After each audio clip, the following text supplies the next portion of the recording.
बिस्मिल्लाहिर्रहमानिर्रहीम। मेरे प्यारे प्यारे व्यूवर, जहाँ से भी, जिस मुल्क, जिस शहर, जिस गांव से भी आप मुझे देख रहे हैं, आप सबको अस्सलाम वालेकुम वरहमतुल्लाहि वबरकातुहू। अल्लाह रब्बुल आलमीन आपकी सेहत में, आपकी इज़्ज़त में और आपके रिज़्क़ में बरकतें अता फरमाए। तो आज मैंने बड़े पाए लिए हैं और उनको मैं साफ़ करने का तरीका बता रही हूँ। अगर आपके पास छोटे भी हैं तो उनको भी साफ़ करने का यही तरीका है। इनको अच्छी तरह से पहले हमने एक बड़े बॉल में डाल दिया है। पानी जो डाल दिए, इसमें ज़्यादा खुला पानी लगेगा।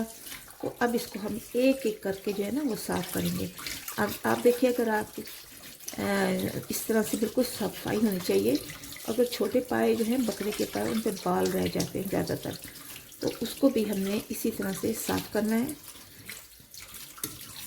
थोड़ा सा मैं गर्म पानी ले लेती हूँ और इसको अच्छी तरह से, क्योंकि यहाँ पे सर्दी है, ज़्यादा ठंडे पानी से मुमकिन नहीं है कि इसको धोना। इसको अच्छी तरह से हम रगड़ रगड़ कर धोएंगे। और एक ये छलनी मैंने ली है, छलनी में जो है हम इसको रखते जाएंगे ताकि ये ड्राई हो सकें। बिल्कुल इस तरह छुरी की मदद से आपने, हालांकि ये साफ़ हैं लिए हैं, लेकिन फिर भी जब आप घर में लाते हैं तो आप देखते हैं कि पायों में मैल, गंदगी और बाल लगे हुए होते हैं। तो इस तरह से छोटे पायों को भी इसी तरह आपने करना है।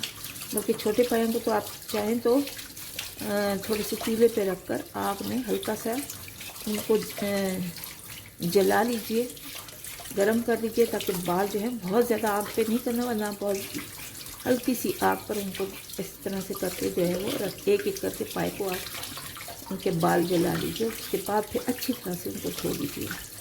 अभी इससे जैसे मैं धो रही हूँ ना, इससे पायों पर बदबू भी नहीं रहेगी। आती है ना एक स्मेल सी आती है, तो वो भी नहीं रहेगी। तो पहले मैं अच्छी तरह से एक एक पाए को छुरी की मदद से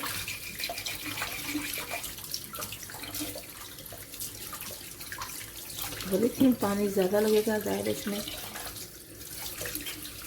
तो ऐसे करके मैं एक एक पाए को धो के छलनी में रखती जाती हूँ। तो देखिए, एक बार फिर हम पायों को अच्छी तरह से दोबारा धो लेंगे, एक एक पाए को।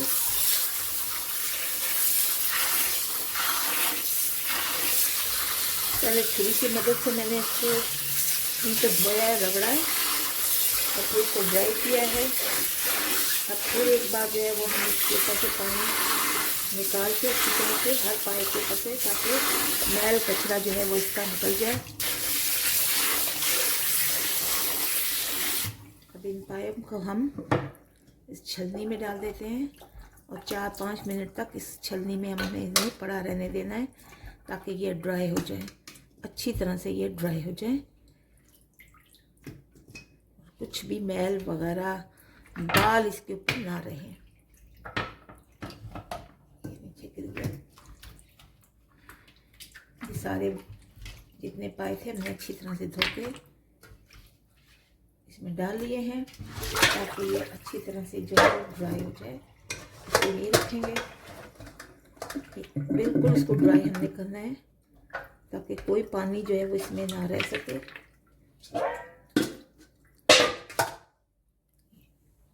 तो देखिए, तकरीबन 4 या 5 मिनट हो गए हैं हमें छलनी में रखे हुए पायों को। अब जितना भी पानी है ना इसका, ये निकल गया है और ड्राई हो गए हैं ये जितने पाए। और इनको ड्राई करना है, पानी बिल्कुल नहीं होना चाहिए। अब इस पर हम जो है वो गेहूं का आटा जो होता है घर में, जिसमें रोटी बनाते हैं ना, बस वो इसको हमने लगाना है, इसके ऊपर अच्छी तरह से मलना है। इसको मैं फैला देती हूँ इस तरह से। तो ऐसे करके आपने अच्छी तरह से इन पायों को जो है इस पर लगा देना है और एक एक पाए को ऐसे मसलना है। आपने अच्छी तरह से मसलना है, ताकि इसमें जो मैल, गंदगी वगैरह है वो साफ़ हो जाए। हालांकि मेरे पाए जो हैं ये ऑलरेडी साफ़ हैं, मगर फिर भी ये बकरे के पाए जब आप लेके आते हैं ना, उसमें बहुत ज़्यादा जो वो इस तरह से गंदगी लगी हुई होती है। तो आपने इसको अच्छी तरह से साफ़ करना है ऐसे। और आटा लगाने से ना बदबू भी ख़त्म हो जाती है, जो पायों की एक स्मेल सी आती है जिसको लोग पसंद नहीं करते। ऐसे रगड़ रगड़ के आपने पायों को ऊपर से साफ करना है।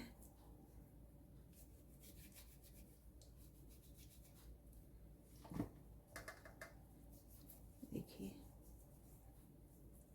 हर पाए को आपने इसी तरह से एक एक पीस को आपने उठा के और इसको साफ कर देना है। ये देखो, जब रगड़े तो साथ इसकी मैल वगैरह जो है वो भी उतर जाएगी। और अगर बाल हैं तो बाल भी जो है वो इसके उतर जाएंगे। इसी तरह से यही मेथड है साफ करने का बकरे के पायों का भी। लेकिन ये है पहले उनको थोड़ा सा आग पर जला लीजिए, बेहतर है, क्योंकि वहाँ पर जो आप कसाई से लेके आते हैं ना, तो वो भी कोई ज़्यादा बहुत सफाई से नहीं करते। घर में ला के पहले थोड़ा सा उनको आग पर कर लीजिए ताकि उसके बाल जितने हैं वो जल जाएं। और उसके बाद फिर इस तरह से जैसे मैं कर रही हूँ ना, आप ऐसे ऐसे सफाई करें। इससे ये कि बहुत ही मज़े के भी पाए बनते हैं, बदबू नहीं आती, हीक नहीं आती, और सफाई से लोग आप देखें कभी कोई बाल निकल आता है तो अजीब सा लगता है, दिल नहीं करता उसको दोबारा खाने को। इस तरह से आपने सारी सफाई कर देनी है और इनको एक दूसरे बॉल में जो है वो आपने रखते जाना है। ये देखिए मैंने ये बॉल रखा हुआ है, इसमें आपने रखने जाना है। सबको आप इसी तरह से रगड़ रगड़ कर सफाई कर लें। है तो ज़रा लंबा काम, लेकिन क्या करें खाना है,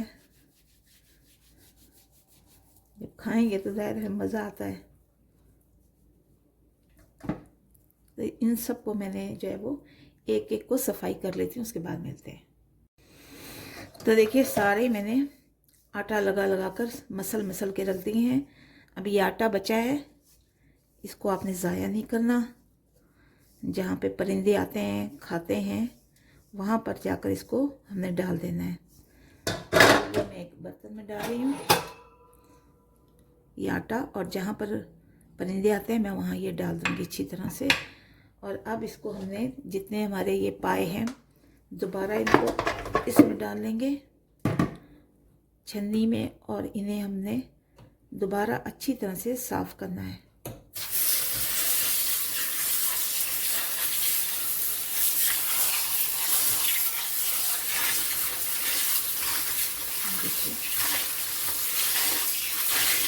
एक एक पाए को जो है वो अच्छी तरह से हमें धोना है।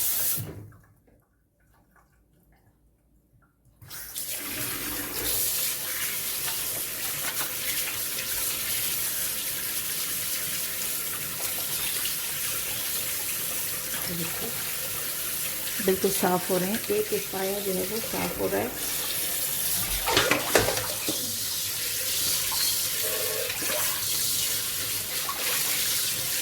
खुले पानी से आप धोना है इसको। ये देखिए कितने साफ हो रहे हैं, बिल्कुल मक्खन मलाई जैसे साफ हो गए।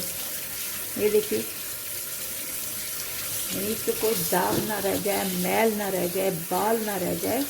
हमारी कोशिश यही है कि साफ़ सुथरी ज़ाहिर हिजाने सेहत के मुताबिक जो है खाना पकाया जाए, ताकि कोई इसमें सुकराहट तो जो महसूस ना हो किसी को भी।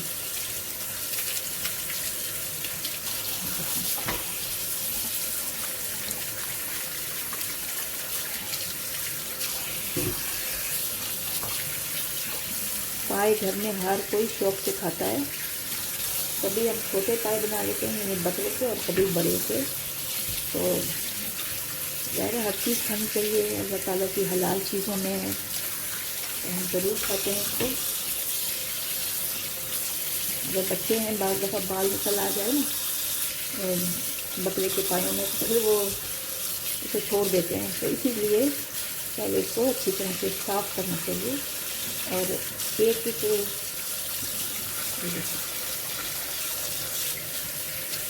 आटे से हर चीज़ जो है वो हर पाया साफ़ हो जाता है। तो आप इसे अच्छी तरह से धो लीजिए। एक बार फिर अच्छी तरह से हम इसे धो लेते हैं छन्नी में डाल के।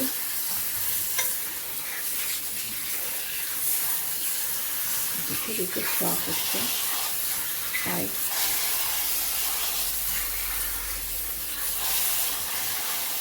कोई उन पर मैल और गंदगी जो है वो नहीं रही, बिल्कुल साफ हो गए। यही तरीका है, इसी तरीके से आपने देखो कितने वाइट वाइट और सफ़ेद जैसे रसगुल्ले एकदम सब बिल्कुल हो गए। बस इसको इसी तरह से पानी से साफ कर लीजिए।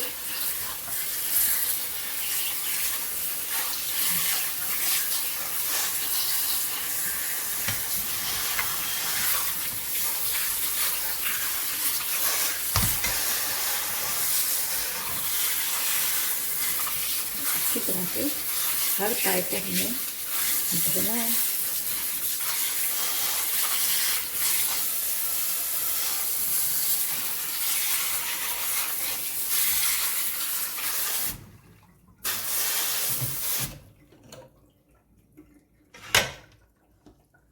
ये हमारे पाए जो हैं वो धुल के बिल्कुल साफ़ हो चुके हैं। बस पकाने को अभी हम तैयार हैं। इसे पका लेते हैं, चढ़ा लेते हैं। उसकी रेसिपी मैं अगली वीडियो पर दूंगी। तब तक के लिए अल्लाह हाफिज़।